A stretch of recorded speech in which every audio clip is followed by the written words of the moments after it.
नमस्ते इंडिया, जय हिंद। मैं राज त्रिपाठी, जिला जौनपुर से। देशवासियों से मेरी अपील है कि इस वीडियो को शेयर करेंगे ताकि आज अंधभक्तों के बारे में हर देश के नागरिक को पता चले। साथियों, हमारे देश में एक वर्ग ऐसा भी है जो खुद को ही राष्ट्र समझता है, खुद की विचारधाराओं को ही हिंदुत्व की विचारधारा समझता है, अपने ही उपद्रव को सैन्य प्रक्रिया समझता है, अपने द्वारा दी गई गालियों को ही ब्रह्म वाक्य समझता है। सवाल सरकार से करिए तो ये बंदर छाप लोग तत्काल गाली गलौज करने चले आते हैं। इस देश के लोकतंत्र में अपने द्वारा चुनी गई सरकार से सवाल करना गलत है क्या? ऐसी हरकत करने वाले कौम को समाज ने एक अंधभक्त का नाम दिया है, क्योंकि ये वो बंदर हैं जो बुरा सुनेंगे, बुरा कहेंगे और बुरा देखने में अपना धर्म मानते हैं, अच्छा चीज कभी नहीं सुन सकते हैं। ये अंधभक्त अपने बच्चों को सिर्फ गाय, गोबर, गोमूत्र और गुलामी करना, चापलूसी करना और अंधभक्ति करना सिखाते हैं। मुझे नफरत नहीं है अंधभक्तों से, क्योंकि मैं जानता हूं इनके दिल व दिमाग में गोबर व गोमूत्र भर दिया गया है, इसलिए सोचने व समझने की क्षमता खत्म हो गई है। तो जिसके दिमाग में गोबर व गोमूत्र रहेगा वो विकास की बात कहां से करेगा? उसका तो व्यवहार भी हमेशा हिंसक रहेगा, इसमें कोई दो राय नहीं है।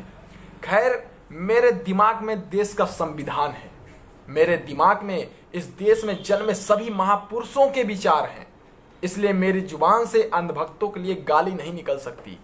मेरे जुबान से वसुधैव कुटुंबकम की भावना निकलेगी, मेरे जुबान से गंगा जमुनी तहजीब की भावना निकलेगी, मेरे जुबान से अहिंसा परमो धर्म की भावना निकलेगी, मेरे जुबान से जातिवाद से ऊपर उठकर के प्रखर राष्ट्रवाद की भावना निकलेगी, समता मूलक समाज बनाने की भावना निकलेगी। लेकिन यहाँ के अंधभक्तों की नजर में उनके एक आका हैं, उनके आका जो करेंगे वही उनके लिए सब कुछ है, वही उनका धर्म है, वही उनका कर्तव्य है।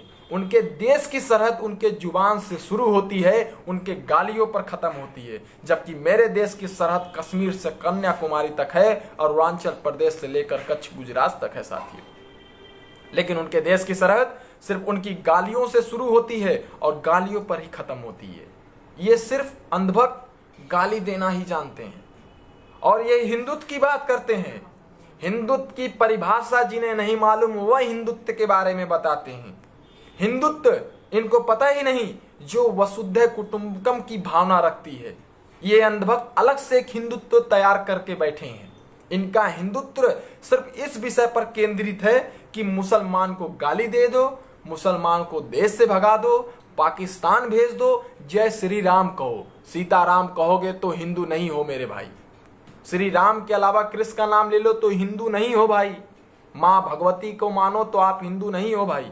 इस देश में जन्मे महात्मा गांधी, पंडित जवाहरलाल नेहरू, भगत सिंह, चंद्रशेखर आजाद, डॉक्टर सुभाष चंद्र बोस, अशफाक उल्लाह खान, पेरियार ललई सिंह यादव, डॉक्टर भीमराव अंबेडकर, छत्रपति साहू जी महाराज और doctor APJ Abdul Kalam, doctor Lal Bahadur Shastri जैसे महापुरुषों का नाम ले लीजिए तो आप हिंदू नहीं हैं अंधभक्तों की नजरों में। आप एंटी नेशनल भी हैं इनके नजर में अगर आप देश हित की बात करते हैं तो।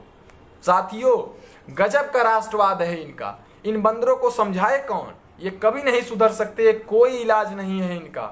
ये सिर्फ गाली गलौज करके इधर उधर चापलूसी करते रहते हैं। कभी भी इस देश की मिट्टी में जन्मे गरीब, नौजवान, किसान, मजदूर की बात नहीं करेंगे, क्योंकि इसमें इनका राष्ट्रवाद नहीं आता है। ये तो अपने धर्म के बारे में भी नहीं जानते हैं और दूसरों को धर्म का ज्ञान देते हैं। इनका हिंदुत्व, इतिहास, भूगोल और इनका जो धर्म है मोदी पर शुरू और मोदी पर ही खत्म होता है। इनको देखने पर ऊपर वाले से सवाल करने का मन करता है कि आपने जो ऊपर से एक खूबसूरत चीज बनाकर नीचे धरती पर भेजी थी, वह नीचे आते आते कीड़े मकोड़े बन गए, वह अंधभक्त बन गए। 5 साल का बच्चा जिसे महापुरुषों के बारे में पता होना चाहिए, वह मोदी की पूरी जीवन गाथा गीता की तरह बताता है। धन्य हो मेरे अंधभक्तों, गजब के प्राणी हो भाई। पता नहीं अंधभक्तों ने गालीबाज की ट्रेनिंग कहाँ से ली है। इतनी शिक्षा अगर अच्छे शैक्षिक संस्थानों में लिया होता तो आज IAS, IPS, जज, लेखपाल या तो एक अच्छे पद पर अच्छी कंपनी में नौकरी करते दिखते। साथियों, मैंने तो इन्हें कभी सीरियस लेता ही नहीं हूं, लेकिन आज एक मित्र ने कहा कि अंधभक्त के ऊपर कुछ बोल दीजिए तो मैं अपना कीमती समय इन जाहिल जपाटों के ऊपर खर्च कर रहा हूं। मैं देश से माफी मांगता हूं कि इस देश में जन्मे राज त्रिपाठी ने अपना कीमती समय इन मूर्खों पर खर्च किया।